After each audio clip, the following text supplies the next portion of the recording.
Apakah sesuatu yang Rasulullah tidak lakukan itu mutlak bid'ah secara syariat? Jawabannya dengan 3 poin. Poin yang pertama, Rasulullah SAW tidak lakukan karena masih ada penghalangnya, sehingga Rasulullah tidak lakukan. Contoh misalnya, Rasulullah SAW sholat tarawih hanya 3 malam, dan beliau tidak lakukan setiap malam. Kenapa sebabnya?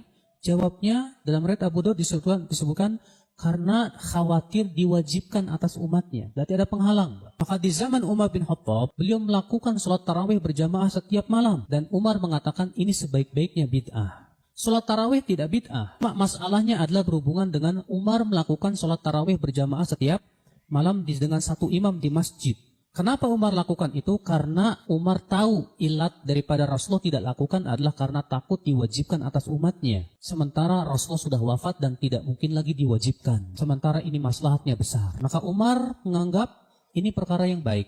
Para sahabat pun seluruhnya sepakat atas perbuatan Umar bin Khattab radhiyallahu anhu arda, dan mereka menganggap ini tidak termasuk bid'ah. Poin yang kedua, Rasulullah tidak lakukan karena belum ada pendorong dan sebabnya di zaman beliau. Contoh, di zaman Rasulullah ada nggak ilmu hadis, Pak? Nggak ada. Ilmu usul fikih ada nggak? Ada.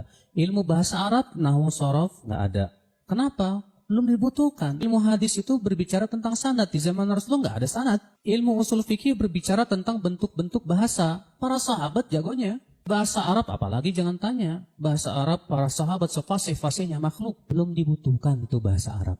Belum dibutuhkan ilmu hadis. Belum dibutuhkan ilmu usul fikih. Makanya di zaman Rasulullah belum ada. Setelah Rasulullah wafat, banyak orang yang masuk Islam dan tidak paham bahasa Arab. Dan mereka akhirnya terjadi kesalahan dalam membaca Al-Quran dan hadis. Bahaya. Maka kemudian Ali bin Abi Thalib memerintahkan Abul Aswad Ad-Du'ali untuk meletakkan tata bahasa Arab nahwu. Dalam rangka apa? Menjaga Al-Quran. Zaman Nabi belum dibutuhkan. Ketika Nabi sudah meninggal dunia dan dibutuhkan dan itu maslahatnya sangat besar, maka itu boleh tidak? Boleh. Para ulama dalam mengungkapannya berbeda-beda, Pak. Mereka yang mengatakan adanya bid'ah hasanah mengatakan itu bid'ah hasanah. Mereka yang mengatakan tidak ada bid'ah hasanah mengatakan apa? Itu maslahat mursalah. Padahal tujuannya sama. Poin yang ketiga, Rasulullah SAW tidak lakukan. Padahal pendorongnya ada di zaman Rasulullah ada. Dan penghalangnya pun tidak ada di zaman Rasulullah SAW.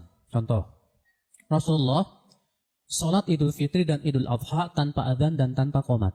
Padahal dibutuhkan tidak adzan dan qomat, dibutuhkan memanggil orang. Baik. Ada penghalangnya tidak? Tidak ada. Rasulullah mampu menyuruh Bilal untuk adzan dan qomat. Tapi Rasulullah tidak lakukan? Tidak. Artinya apa? Artinya itu tidak disyariatkan.